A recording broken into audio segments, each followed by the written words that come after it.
Hello to all of you. आज हम electrochemistry में डिस्कस करेंगे हमारा गैल्वेनिक सेल्स का टॉपिक। इससे पहले हमने जो टॉपिक्स किए थे वो टॉपिक्स हमारे इलेक्ट्रोलाइटिक सेल्स से रिलेटेड थे। तो इलेक्ट्रोलाइटिक सेल्स की वर्किंग हमने पढ़ी थी। इलेक्ट्रोलाइटिक सेल्स के लिए जो अरेंजमेंट होता है वो हमने स्टडी किया था। फिर इलेक्ट्रोलाइटिक सेल के अंदर जो भी हमारा प्रोसेस होता है उनसे रिलेटेड कुछ टर्म्स थी हमारे पास, जैसे specific conductivity, equivalent conductivity, molar conductivity. इन सभी टर्म्स को हमने डिस्कस किया और इनसे रिलेटेड न्यूमेरिकल जो थे वो भी हमने डिस्कस किए थे। तो लास्ट हमने जितने भी लेक्चर्स अभी तक लगाए हैं वो सभी लेक्चर्स हमारे इलेक्ट्रोलाइटिक सेल के कंसेप्ट पे रिलेट करते थे। आज हम हमारे सेकंड टाइप के इलेक्ट्रोकेमिकल सेल पढ़ रहे हैं जिन्हें हम गैल्वेनिक सेल बोलते हैं। तो गैल्वेनिक सेल जो हैं वो हमारे ऐसे डिवाइसेस हैं जो केमिकल एनर्जी को कन्वर्ट करते हैं इलेक्ट्रिकल एनर्जी के अंदर। ठीक है, तो ये कंसेप्ट हमें याद रखना है कि हमारे जितने भी गैल्वेनिक सेल्स होते हैं वो केमिकल एनर्जी को इलेक्ट्रिकल एनर्जी में कन्वर्ट करते हैं, प्रोवाइडेड जो केमिकल एनर्जी हम प्रोड्यूस करवा रहे हैं वो रेडॉक्स रिएक्शन से प्रोड्यूस हमें करवानी है। मतलब जितनी भी हमारे रेडॉक्स रिएक्शंस होती हैं उन रेडॉक्स रिएक्शंस के अंदर जो केमिकल एनर्जी प्रोड्यूस होती है उन्हें हम इलेक्ट्रिकल एनर्जी में कन्वर्ट कर सकते हैं। और इस कन्वर्जन के लिए जिस डिवाइस की हमें ज़रूरत होगी उस डिवाइस को हम बोलते हैं गैल्वेनिक सेल। गैल्वेनिक सेल्स का एक और नाम भी होता है, इन्हें हम वोल्टिक सेल्स भी बोलते हैं। ये दोनों नेम जो हैं गैल्वेनिक सेल और वोल्टिक सेल, ये हमारे साइंटिस्ट के नेम्स के बेसिस पे हैं। जो गैल्वेनिक सेल नेम है हमारा वो लुइगी गैल्वेनी के नेम पे है और जो हमारा वोल्टिक सेल नेम है वो हमारा एसेंड्रो वोल्टा के नेम पे है। तो ये हमारे गैल्वेनिक सेल्स की थोड़ी बहुत इंट्रोडक्शन थी। आज हमें डिस्कस करना है अरेंजमेंट हमारे गैल्वेनिक सेल का, और उस अरेंजमेंट को डिस्कस करने के लिए जो एग्जांपल मैं यहाँ पे ले रहा हूँ वो एग्जांपल है मेरा जिंक और कॉपर का सेल। यहाँ पे मैं जिंक और कॉपर सल्फेट की रेडॉक्स रिएक्शन आपको शो करूँगा। जिंक और कॉपर सल्फेट की रेडॉक्स रिएक्शन को यूज़ करके हम हमारा सेल जो है वो अरेंज करेंगे और उस अरेंजमेंट को फिर हम यूज़ करते हैं केमिकल एनर्जी को इलेक्ट्रिकल एनर्जी में कन्वर्ट करने के लिए। तो यहाँ पे ये अरेंजमेंट मैंने आपको यहाँ पे दिखाया हुआ है। जिंक और कॉपर का गैल्वेनिक सेल अरेंज करने के लिए हमें सबसे पहले दो अलग अलग बीकर्स जो हैं वो लेने हैं। लेफ़्ट वाले बीकर के अंदर हमें हमारा 1 मोलर सॉल्यूशन लेना है जिंक सल्फेट का, और राइट वाले बीकर के अंदर हमें 1 मोलर कॉपर सल्फेट का सॉल्यूशन जो है वो लेना है। जो हमारा लेफ़्ट वाला बीकर है उसके अंदर हमने जिंक सल्फेट का जो सॉल्यूशन लिया है वो इलेक्ट्रोलाइट की तरह बिहेव करेगा। सिमिलरली राइट वाले बीकर के अंदर जो कॉपर सल्फेट का सॉल्यूशन है वो हमारा एज ए इलेक्ट्रोलाइट की तरह बिहेव करेगा। अब लेफ़्ट वाले बीकर में क्योंकि जिंक आयंस प्रेजेंट हैं तो इसलिए हमने लेफ़्ट वाले बीकर के अंदर जिंक रोड को ही डिप करना है, और राइट वाले बीकर के अंदर हमारे कॉपर आयंस प्रेजेंट हैं तो उसी के सिमिलर कॉपर रोड को हमें जो है वो राइट वाले बीकर के अंदर डिप करना है। दोनों कंटेनर्स के अंदर जो मैंने रॉड्स इंसर्ट किए हैं इन दोनों रॉड्स को हमने आपस में कनेक्ट करना होता है वायर्स के थ्रू, और दोनों वायर्स के बीच में मैंने वोल्ट मीटर जो है वो अटैच कर दिया है। वोल्ट मीटर जो है वो हमें पोटेंशियल की वैल्यू जो है वो बताएगा जब हमारा सेल जो है वो कंप्लीट हो जाएगा और हमारी केमिकल एनर्जी इलेक्ट्रिकल एनर्जी में कन्वर्ट हो रही होगी। तो दोनों जो हमारे इलेक्ट्रोड्स होते हैं दोनों इलेक्ट्रोड्स को हम वायर्स के थ्रू जो है वो अटैच करवा देते हैं। जो हमारे दोनों बीकर्स के अंदर इलेक्ट्रोलाइटिक सॉल्यूशंस प्रेजेंट हैं उन इलेक्ट्रोलाइटिक सॉल्यूशंस को हम आपस में कंबाइन करवाते हैं via salt bridge. Salt bridge हमारी इन्वर्टेड यू शेप की ट्यूब होती है जिसके अंदर हम कोई भी इनर्ट इलेक्ट्रोलाइट जो है वो फिल कर देते हैं। इनर्ट इलेक्ट्रोलाइट्स आप ले सकते हो KCl potassium chloride, KNO3 potassium nitrate या K2SO4 potassium sulphate. Salt bridge जो है उसके हमारे पास क्या फंक्शंस होती हैं। सॉल्ट ब्रिज यहाँ पे दो इलेक्ट्रोलाइट्स को आपस में कनेक्ट करती है जिससे हमारे गैल्वेनिक सेल का इंटरनल सर्किट जो होता है वो कंप्लीट हो जाता है। जब भी हम कोई डिवाइस जो है वो बनाते हैं तो उसके अंदर हमें एक्सटर्नल सर्किट और इंटरनल सर्किट दोनों को कंप्लीट करना होता है। हमारे इस गैल्वेनिक सेल के अरेंजमेंट में जो एक्सटर्नल सर्किट है हमारा वो जिंक रॉड और कॉपर रॉड को वायर्स के साथ कंबाइन करके हमने कंप्लीट कर दिया था, और हमारे सेल का इंटरनल सर्किट जो है वो हमने दोनों इलेक्ट्रोलाइट्स को आपस में कंबाइन कर दिया वाया सॉल्ट ब्रिज।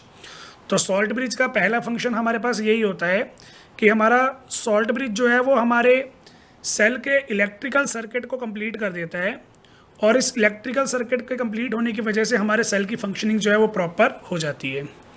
अब यहाँ पे क्योंकि हमारे दोनों इलेक्ट्रोलाइटिक सॉल्यूशन जो हैं वो सॉल्ट ब्रिज के साथ कनेक्टेड है, इसलिए सॉल्ट ब्रिज के थ्रू हमारे जो इलेक्ट्रोलाइट्स हैं वो अपने आयंस की मूवमेंट भी करवा सकते हैं from one beaker to another beaker, और इस मूवमेंट के थ्रू जो है हम हमारे आयंस को एक दूसरे बीकर के अंदर जो है वो ट्रांसफ़र कर सकते हैं। तो सॉल्ट ब्रिज ने यहाँ पे मूवमेंट ऑफ आयंस को सपोर्ट किया बिना इलेक्ट्रोलाइट्स को मिक्स किए। ये एक इम्पॉर्टेंट फीचर होता है हमारे सॉल्ट ब्रिज का।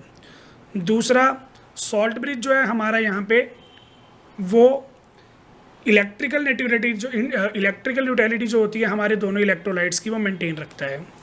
तो इलेक्ट्रिकल यूटिलिटी को कैसे मेंटेन रखता है ये हम अभी आगे प्रोसेसेस के अंदर जो है वो डिस्कस करेंगे। अगर मैं आपको यहाँ पे बताऊँ, जो हमारी जिंक रॉड है यहाँ पे लेफ्ट बीकर के अंदर, वो एनोड की तरह बिहेव करेगी, यानी कि हमारी जिंक रॉड पे ऑक्सीडेशन का प्रोसेस होगा, और जो हमारी राइट रॉड है यहाँ पे हमारे डायग्राम के अंदर कॉपर रॉड, वो एज ए कैथोड बिहेव करेगी, यानी कि वहाँ पे हमारे पास रिडक्शन का प्रोसेस होगा। तो बाय डिफ़ॉल्ट जब भी हम हमारे गैल्वेनिक सेल्स के अरेंजमेंट को शो करते हैं तो लेफ़्ट साइड पे जो बीकर हम शो करते हैं वो हमेशा हम ऑक्सीडेशन के रिगार्डिंग शो करेंगे, और जो राइट हैंड साइड पे हमने बीकर शो किया होगा या इलेक्ट्रोड शो की होगी वो हमने रिडक्शन के रिस्पेक्ट में शो करनी होती है।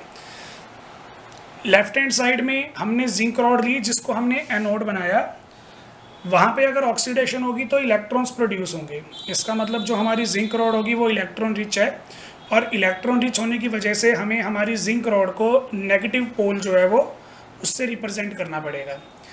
तो हमारा जो यहाँ पे जिंक रॉड है, जिंक रॉड के अंदर से जिंक आयंस प्रोड्यूस होते हैं 2 इलेक्ट्रॉन्स लूज़ करके, और जो वो हमारे 2 इलेक्ट्रॉन्स होते हैं वो वायर के थ्रू फ्लो करते हैं और वो कॉपर रॉड के पास जाते हैं। तो यहाँ पे जो हमारी कॉपर रॉड है वो जिंक इलेक्ट्रोड से इलेक्ट्रॉन एक्सेप्ट कर रही है। इसका मतलब जो हमारी कॉपर रॉड है वो इलेक्ट्रॉन डेफिशिएंट है। इसकी वजह से हम हमारी कॉपर रॉड को पॉजिटिव पोल के साथ रिप्रेजेंट जो है वो करते हैं। जिंक रॉड से हमारे एटम जो थे वो आयंस में कन्वर्ट हुए, तो जिंक आयन हमारे सॉल्यूशन में आ गया। जो 2 इलेक्ट्रॉन थे वो यहाँ से सर्किट में, एक्सटर्नल सर्किट में होते हुए कॉपर रॉड पे आएंगे और सॉल्यूशन में जाएंगे। वो 2 इलेक्ट्रॉन्स हमारे कॉपर 2 पॉजिटिव के साथ कंबाइन होंगे, यानी कि कॉपर आयन को वो कॉपर एटम में कन्वर्ट करेंगे। कॉपर एटम जो हमारा बन जाएगा वो फिर बाद में रोड के ऊपर आके जो है वो डिपॉजिट हो जाएगा। तो जनरली हमारे सेल के अंदर यही रिएक्शन हो रही होती है। जो हमारे जिंक एटम्स होते हैं वो जिंक आयंस में कन्वर्ट होते हैं, जिंक आयंस हमारे इलेक्ट्रोलाइटिक सॉल्यूशन में आ जाते हैं। जो हमारे इलेक्ट्रॉन्स होते हैं वो एक्सटर्नल सर्किट में वायर के थ्रू फ्लो करके कॉपर रॉड पे आके सॉल्यूशन के अंदर चले जाएंगे, जहाँ पे वो 2 इलेक्ट्रॉन जो हैं वो कॉपर आयंस को देंगे। कॉपर आयंस हमारे कॉपर एटम में कन्वर्ट हो जाएंगे और बाद में वो कॉपर रॉड पे आके डिपॉजिट हो जाएंगे। तो ये हमारे पास हमारी वर्किंग होती है सेल की। लेकिन इसमें एक प्रॉब्लम आएगी हमारे पास। वो प्रॉब्लम देखो यहाँ पे क्या है। सपोज करो मेरे पास यहाँ पे 100 जिंक आयंस थे और 100 ही मेरे पास यहाँ पे सल्फेट आयंस थे। 100 है हमारे पास हमारे जिंक आयंस और 100 है हमारे पास हमारे सल्फेट आयंस। सॉल्यूशन जो है वो हमारा ऑल ओवर न्यूट्रल है। सिमिलरली राइट हैंड साइड में मेरे पास है 100 कॉपर आयंस और 100 ही मेरे पास प्रेजेंट है मेरे सल्फेट आयंस। क्योंकि हमारी ये नोड पे ऑक्सीडेशन हो रही है, जिंक एटम जो है वो जिंक आयंस में कन्वर्ट हो रहे हैं। इसकी वजह से हमारे जो जिंक आयंस की कंसंट्रेशन है वो हमारी ज़्यादा हो जाएगी सॉल्यूशन में, जिसकी वजह से लेफ़्ट बीकर में जो सॉल्यूशन हमारा प्रेजेंट है वो पॉजिटिवली चार्ज हो जाएगा। सिमिलरली जो इलेक्ट्रॉन्स हमारे वायर के थ्रू फ्लो करके कॉपर वाले सॉल्यूशन में जा रहे हैं, तो वहाँ से वो क्या करेंगे, कॉपर आयन जो हैं वो 2 इलेक्ट्रॉन गेन करके कॉपर एटम्स में कन्वर्ट हो जाएंगे। इसका मतलब यहाँ पे हमारे कॉपर आयंस जो हैं वो कंसंट्रेशन में डिक्रीज़ हो रही हैं, जिसकी वजह से हमारा सॉल्यूशन जो है वो नेगेटिवली चार्ज बन जाएगा। तो इसके अकॉर्डिंग हमारे पास जो हमारा लेफ़्ट बीकर है वो पॉजिटिवली चार्ज हो गया ड्यू टू द ऑक्सीडेशन, और जो हमारा लेफ़्ट बीकर है वो नेगेटिवली चार्ज हो गया ड्यू टू द रिडक्शन, जिसकी वजह से हमारे सॉल्यूशन के ऊपर चार्जेस डेवलप हो जाएंगे और चार्जेस डेवलप होते ही हमारे सेल की वर्किंग जो है वो रुक जाएगी। तो ये जो हमारे इलेक्ट्रोलाइट्स पे चार्जेस डेवलप हुए हैं, इन चार्जेस को न्यूट्रल करने के लिए हमारा सॉल्ट ब्रिज जो है वो हेल्प करेगा। सॉल्ट ब्रिज यहाँ पे देखो क्या करेगा, क्योंकि लेफ्ट बीकर में जो हमारा सॉल्यूशन है वो पॉजिटिवली चार्ज है, तो सॉल्ट ब्रिज जो है वो यहाँ पे मूवमेंट करवाता है नेगेटिवली चार्ज आयंस की। जितने भी हमें नेगेटिव चार्ज के आयंस चाहिए होंगे हमारे सॉल्यूशन को न्यूट्रल बनाने के लिए, उतने आयंस यहाँ पे आके जो है वो ट्रांसफ़र हो जाएंगे और हमारा जो सॉल्यूशन है वो ऑल ओवर न्यूट्रल हो जाएगा। सिमिलरली जो हमारा राइट बीकर था, राइट बीकर में हमारा सॉल्यूशन जो था वो नेगेटिवली चार्ज था, तो इसको न्यूट्रल करने के लिए जो हमारा सॉल्ट ब्रिज है वो पॉजिटिव आयंस को यहाँ पे माइग्रेट करवाएगा। इतने पॉजिटिव आयन माइग्रेट होके आएंगे कि हमारा जो राइट हैंड साइड बीकर में सॉल्यूशन है वो ऑल ओवर न्यूट्रल हो जाएगा। तो यही हमारे सॉल्ट ब्रिज का दूसरा फंक्शन था। सॉल्ट ब्रिज जो होता है हमारा वो दोनों इलेक्ट्रोलाइट्स की इलेक्ट्रिकल न्यूट्रलिटी को मेंटेन रखने में हेल्प करता है।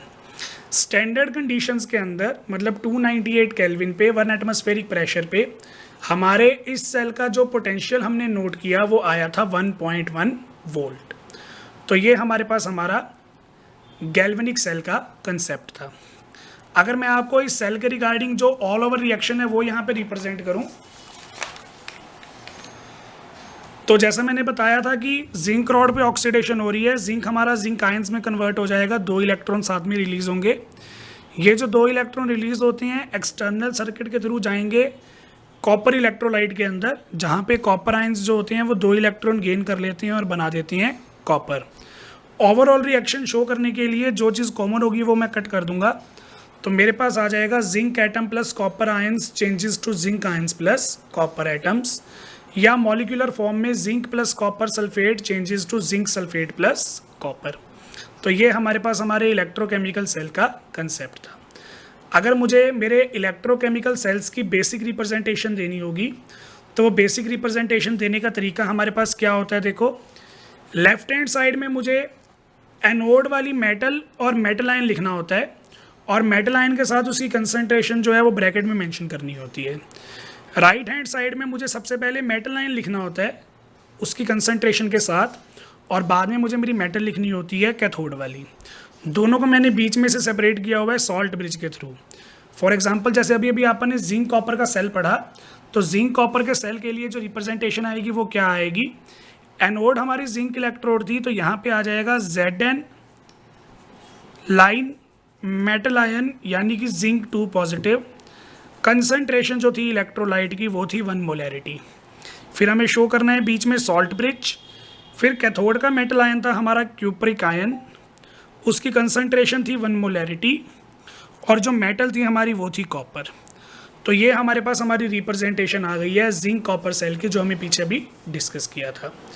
इसके अलावा आप यहाँ पे ट्राई कर सकते हो कॉपर सिल्वर का वोल्टिक सेल, उसका अरेंजमेंट आप कैसे करोगे, बिल्कुल सेम अरेंजमेंट आएगा जैसा मैंने यहाँ पे अरेंजमेंट शो किया था अभी आपको। बस डिफरेंस यहाँ पे इतना होगा, कॉपर सिल्वर सेल के अंदर कॉपर जो है वो एनोड का काम करेगी और सिल्वर जो है वो कैथोड का काम करेगी। ठीक है, ये हमारे पास हमारा डिफरेंस आएगा। कॉपर पे ऑक्सीडेशन होगी, सिल्वर पे रिडक्शन होगी। तो हमारे पास जो ऑल ओवर रिएक्शन आएगी वो ये आनी चाहिए। ये मैं आपको हिंट दे रहा हूँ ताकि आप इसको ट्राई कर सको। तो ये हमारे पास हमारी ऑल ओवर रिएक्शन जो है वो आनी चाहिए। ठीक है, तो इसको फिर आप ट्राई करेंगे, बाकी फिर डिस्कस करते हैं नेक्स्ट लेक्चर में। Thank you.